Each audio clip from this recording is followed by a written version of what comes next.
Hello, Bacho. Let's read the given question. The question says a wooden block is lying on an inclined plane. What is the coefficient of static friction if the box just starts sliding when the angle of inclination is just 30 degree? So, to understand this given question, we need to understand the key concept of angle of repose. So, यहाँ पे if let's suppose we have an inclined plane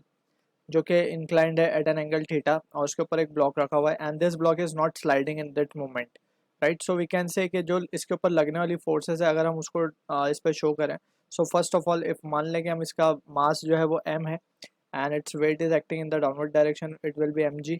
so normal reaction will be in this direction and एक friction force लगेगा in the opposite direction right so these are the forces we can draw over here so यहाँ पे हम लिख सकते हैं this can be written as mg sin theta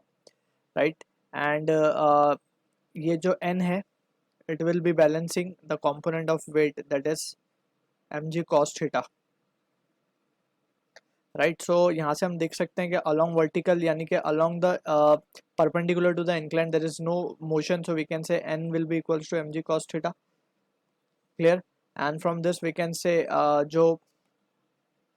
limiting value आएगी friction की that can be written as mu n को हम लिख सकते हैं mg cos theta right limiting value is the maximum value of friction right so और यहाँ पे आएगा mu as that is coefficient of static friction सो अब इन दिस सिचुएशन यहाँ पे हम देख सकते हैं इसको हम यहाँ लिखेंगे mu s m g cos theta so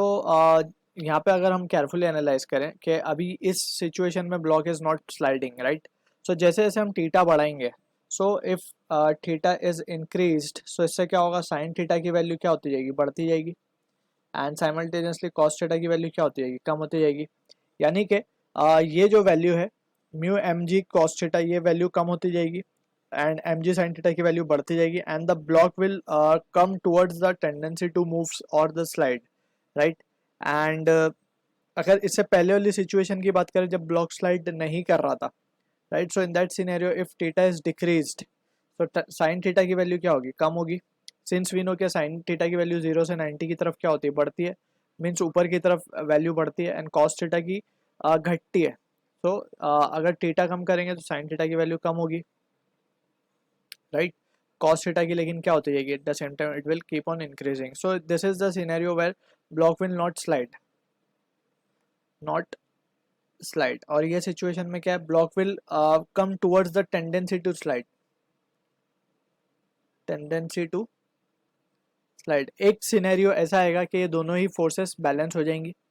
that is mg sin theta यानी कि हम क्या कह रहे हैं कि थीटा को हम बढ़ाते जा रहे हैं थीटा को बढ़ाते जा रहे हैं तो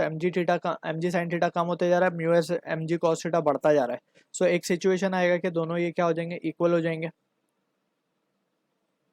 राइट और उसके बाद अगर ज़रा सा भी हम थीटा को फर्दर बढ़ाते हैं सो उस सिनेरियो पे block will start to slide so this will be the condition यहाँ से हम देख सकते हैं mg कैंसिल हो जाएगा सो म्यू एस की जो वैल्यू आएगी that comes out to be tan theta इसी को हम कहते हैं ये जो थीटा मिला है यहाँ पे इसी को हम कहते हैं angle of repose right so this is the concept that we need to understand अब वी हैव बीन गिवन के ब्लॉक ने स्टार्ट कर दिया स्लाइड होना सो दैट मीन्स के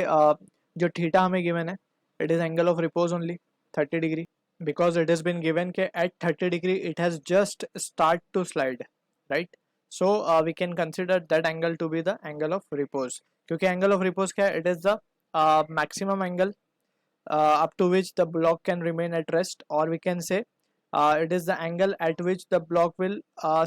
just about to slide right so this is angle of repose that has been given to us so हमें coefficient of static friction find करना था तो therefore we can say mu s will be equals to tan 30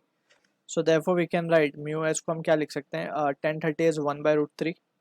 and from this we can say it is 1 upon 1.732 and that is equals to mu s की value comes out 0.577 so this is the answer to the question I hope you understood the solution all the best